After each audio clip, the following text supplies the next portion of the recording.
before the slapstick genius, the catchphrases, and the howling laughter of the Three Stooges.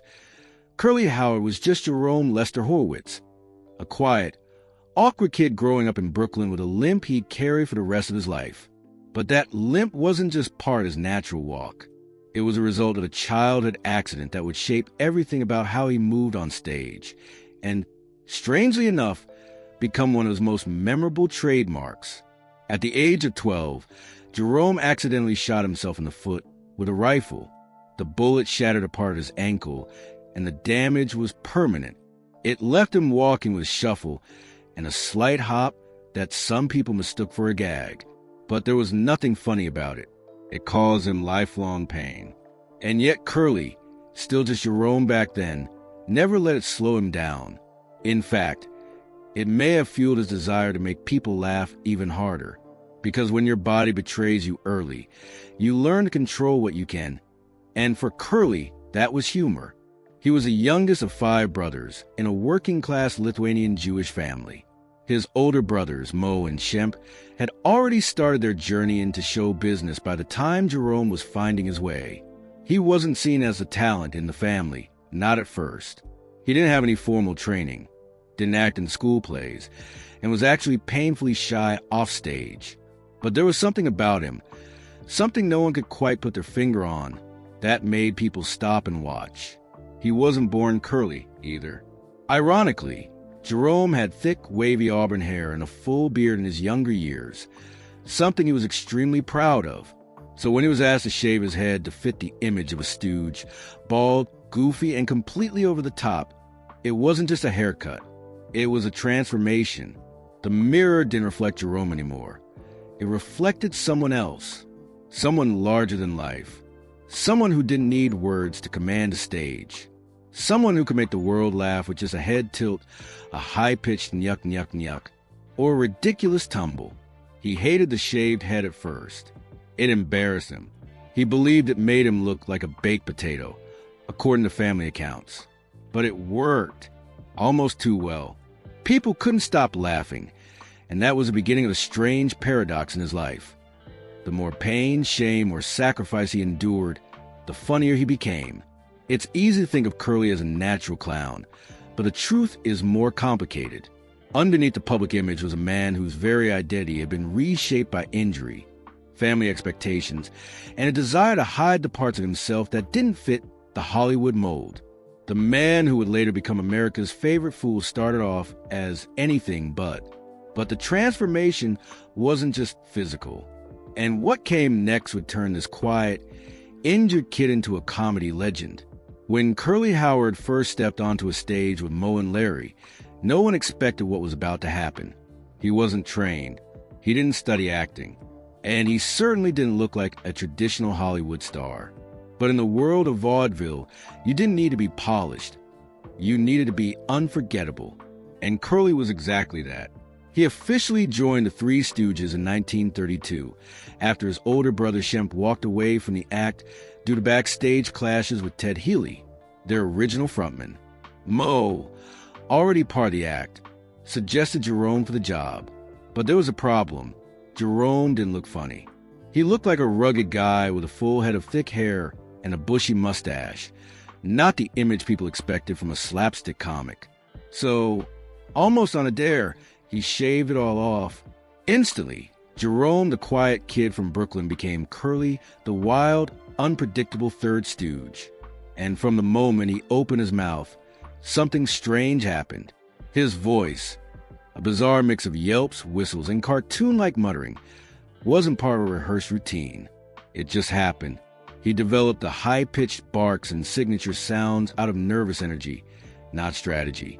That unforgettable nyuk nyuk nyuk and the famous woo woo were born on the fly, inspired partly by the vocal quirks of comedian Hugh Herbert and partly by whatever came to his mind in the moment. Curly wasn't just funny, he was unpredictable. His timing wasn't rehearsed, it was instinctual. He could trip over his own feet in a way that looked accidental, but was perfectly timed. He didn't memorize lines so much as absorb them.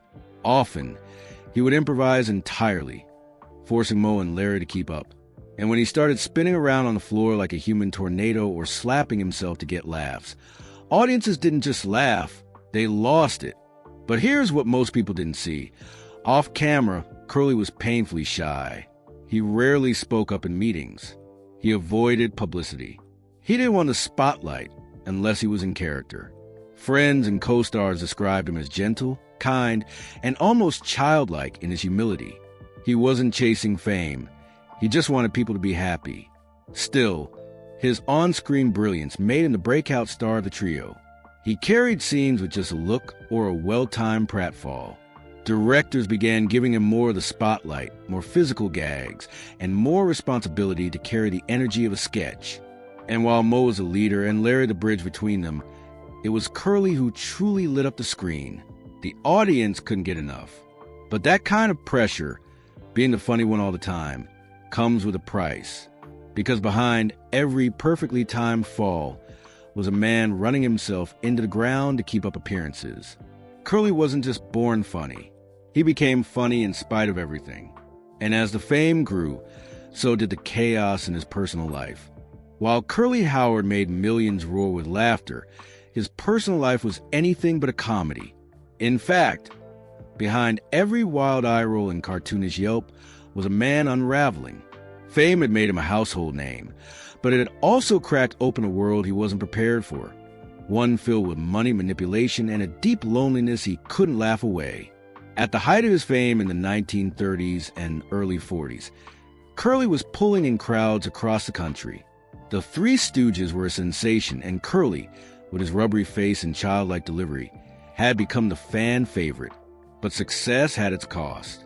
Long filming schedules, demanding physical comedy, and constant pressure to stay on wore him down quickly. Instead of slowing down or taking time for himself, Curly leaned into a lifestyle that only made things worse. He spent wildly, often on things that made little sense. Luxury homes he rarely lived in, dozens of dogs he'd adopt impulsively, and lavish parties that blurred into nights he couldn't remember. He had a soft spot for animals, especially stray dogs, and would reportedly bring them home from movie sets and streets without thinking twice. But the same impulsiveness applied to his love life, and that's where things got even messier. Curly was married 4 times, each relationship seemingly more turbulent than the last. He often fell fast and hard, proposing within days of meeting someone. But his fame made him a target. Some of his wives were accused of using him for money or clout. One of them even tried to claim part of his earnings after a bitter split. His 3rd marriage ended in court battles and public embarrassment. And through it all, Curly was spiraling emotionally and physically. Alcohol became his escape. He drank heavily, sometimes disappearing for days at a time during benders. Co-stars noticed. His energy began to dip. The bright-eyed clown was starting to fade, slowly at first, but clearly. There were rumors of breakdowns, of fights backstage, and even instances where Curly failed to show up for shoots entirely. And yet, every time the camera rolled, he pulled it together, at least for a while. There's also the lesser-known fact that Curly was incredibly generous, sometimes to a fault. He gave away money to friends, charities, and strangers. He didn't keep track. If someone needed help, he helped. But while he gave everyone else, there wasn't much left for himself. He was exhausted, brokenhearted, and in declining health by his mid-30s. It's easy to picture Curly as just a funny one, the lovable fool with the goofy grin. But behind the scenes, he was dealing with a kind of emotional chaos that no amount of slapstick could fix. The fame, the money, the women, they didn't fill the void. In fact, they widened it. And just when it seemed like things couldn't get worse, his body began to give out. By the mid-1940s, the cracks in Curly Howard's life weren't just emotional. They were physical. The man who had once spun across the stage like a whirlwind was now struggling just to get through the day. Years of punishing physical comedy, sleepless nights, alcohol abuse, and emotional exhaustion had caught up with him. And the breakdown wasn't gradual, it was devastating. At first, it was easy to miss. Curly's energy on screen began to dim. He missed cues. His signature spins and stunt became slower, sloppier.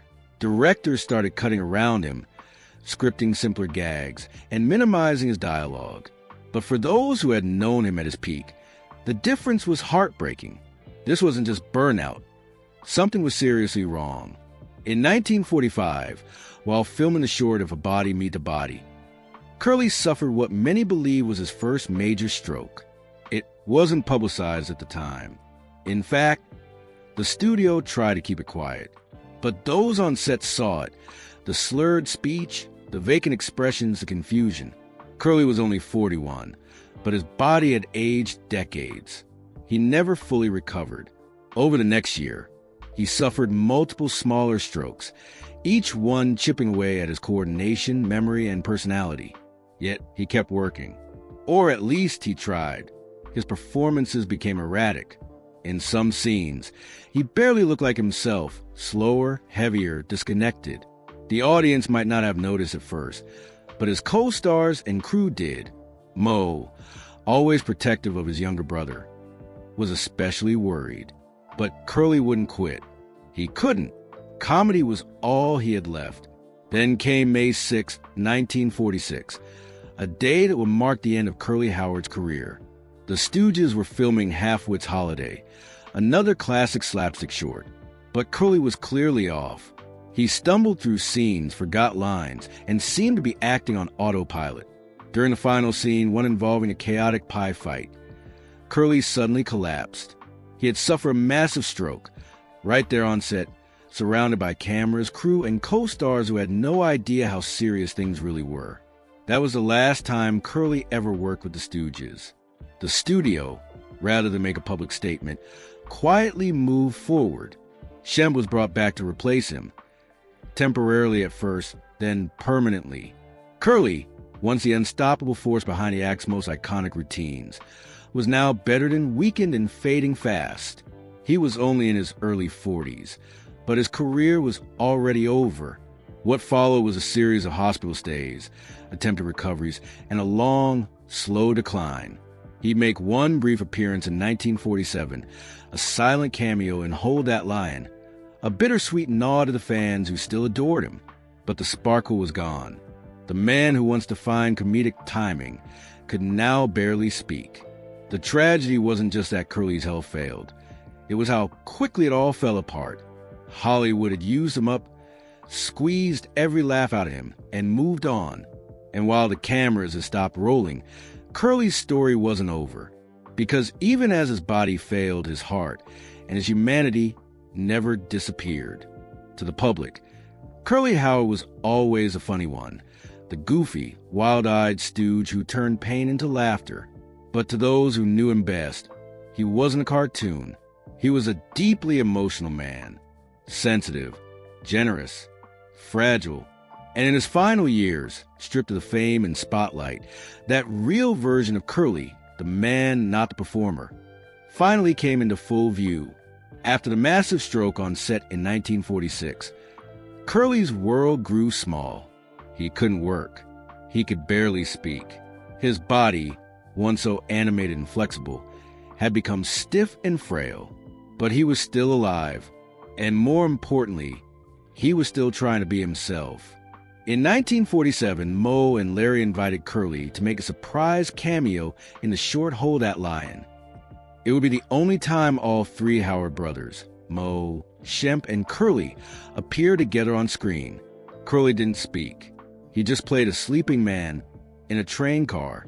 But when the camera rolled and he opened his eyes with a goofy little smile, fans went wild. They didn't need a line or a pratfall. Just seeing his face again felt like magic. Off-screen, life was less forgiving. Curly spent most of his final years in and out of hospitals and convalescent homes. But here's what people often overlook. During this painful decline, he never became bitter. Not once. He didn't lash out. He didn't blame the industry. In fact, many who visited him during those years remembered him as being sweet, still quick with a smile, even when his voice couldn't keep up. And he wasn't alone. In 1947, Curly married again, his fourth and final marriage. This time to Valerie Newman, a woman who stayed by his side to the darkest chapters of his life. Unlike the rushed, drama-filled romances of his past, This one was different.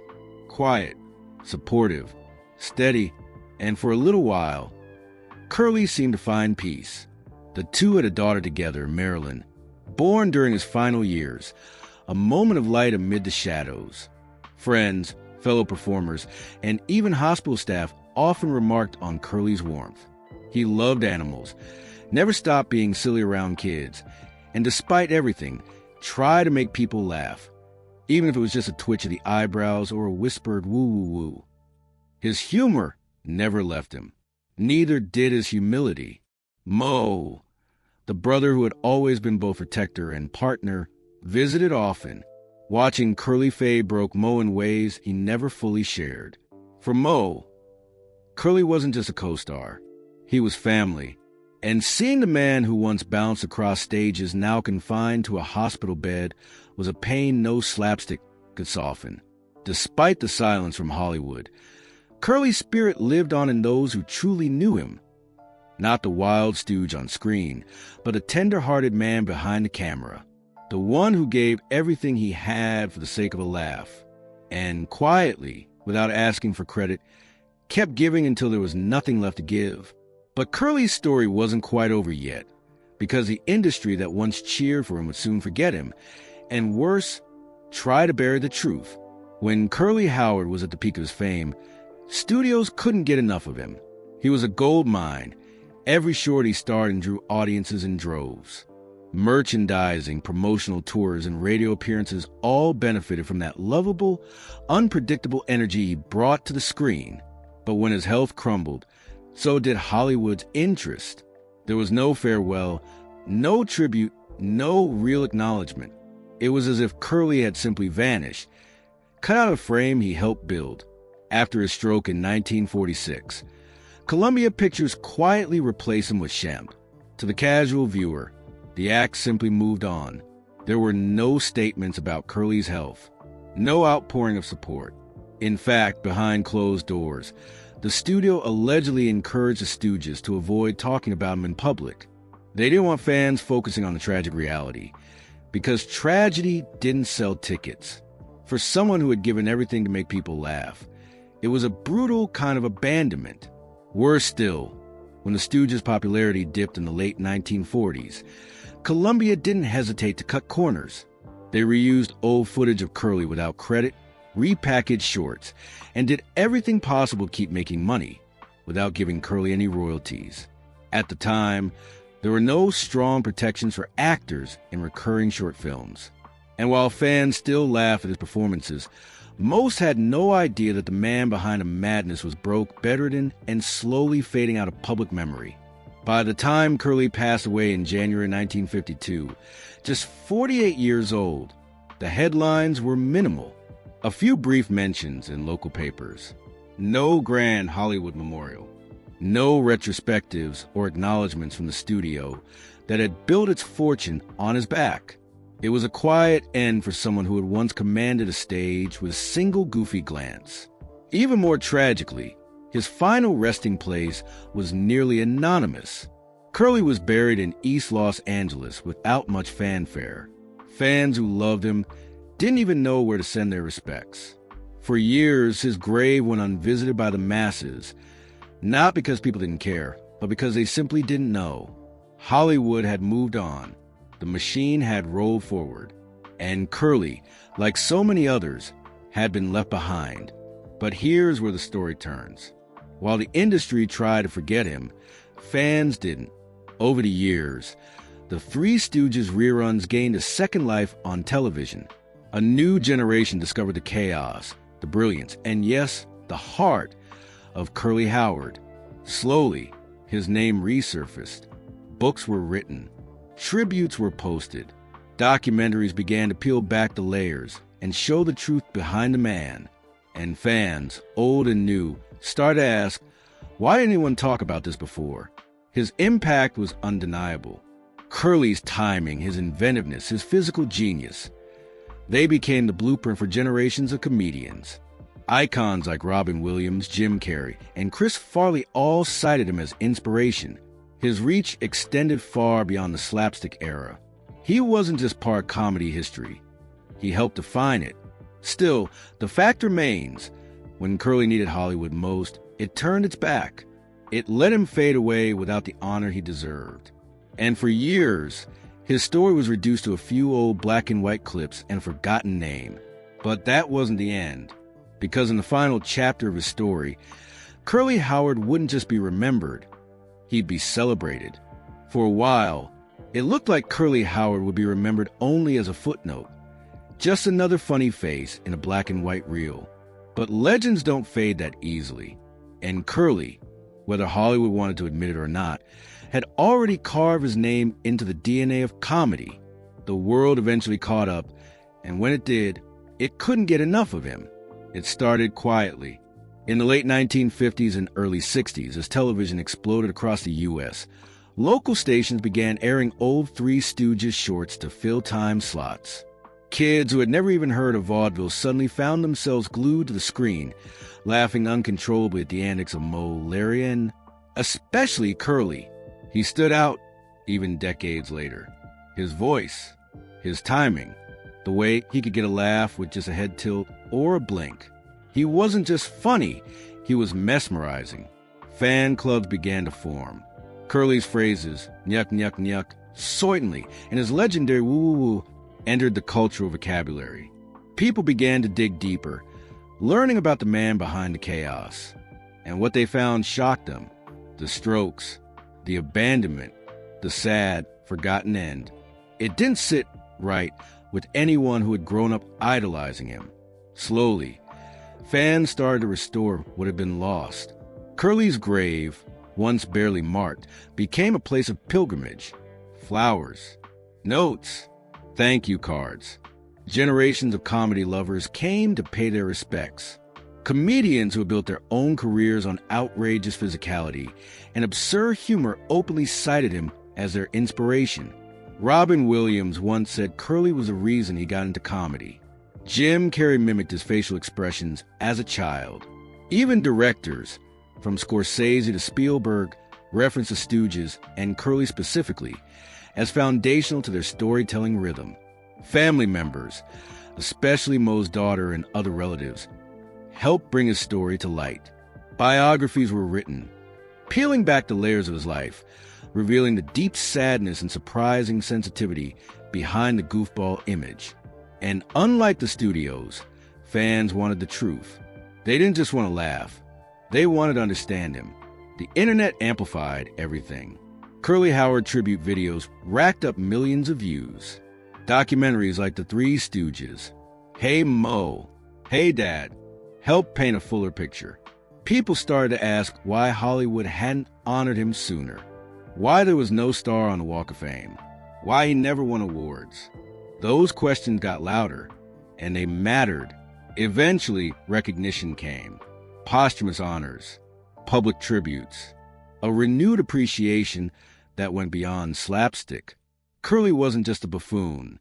He was an artist, a master at timing, a pioneer who took the brutality of physical comedy and softened it with innocence and heart. There was and still is no one like him. And maybe that's the greatest twist in Curly Howard's story. The studios may have turned their backs. The system may have failed him. But the audience, they never forgot. His magic was too powerful. His presence too unique. He didn't need Hollywood to cement his place in history, because the world had already decided. Curly wasn't just a stooge. He was a legend. Curly Howard was never supposed to be the star. He wasn't trained. He wasn't polished. He didn't fit the mold of what Hollywood thought a comedian should be. But that's exactly why he became unforgettable. He was raw. He was real. And in every woo-woo, in every pratfall and pie to the face, he gave us a piece of himself, without filters, without ego, and without ever asking for anything in return. His life wasn't perfect. Behind the laughter was a man who hurt deeply, who was used by the industry, and who quietly disappeared when the spotlight moved on. But that's not where his story ends. Because what Hollywood tried to hide, the world chose to remember. Curly's comedy wasn't just slapstick. It was heart, that wide-eyed innocence, that lovable unpredictability. It reminded us of something we all have inside us, the desire to make others smile no matter what we're going through. He turned pain into joy, suffering into silliness. And even when he was being tossed, slapped, and spun across the screen, you could feel it. He loved what he was doing. And now, long after the camera stopped rolling and the industry forgot his name, Curly Howard is more alive than ever, in GIFs, in memes, in comedy clubs and classrooms, in the way we laugh at the unexpected. His spirit is still echoing through time. So next time you hear that unmistakable nyuk nyuk nyuk, remember the man behind the voice, the man who never asked for applause, but gave everything he had just to make you laugh for one more second. Because Curly Howard didn't just perform comedy, he was comedy. If you enjoyed this look into the untold life of a comedy legend, hit that like button, subscribe for more hidden Hollywood stories, and let us know in the comments who we should uncover next. Thanks for watching.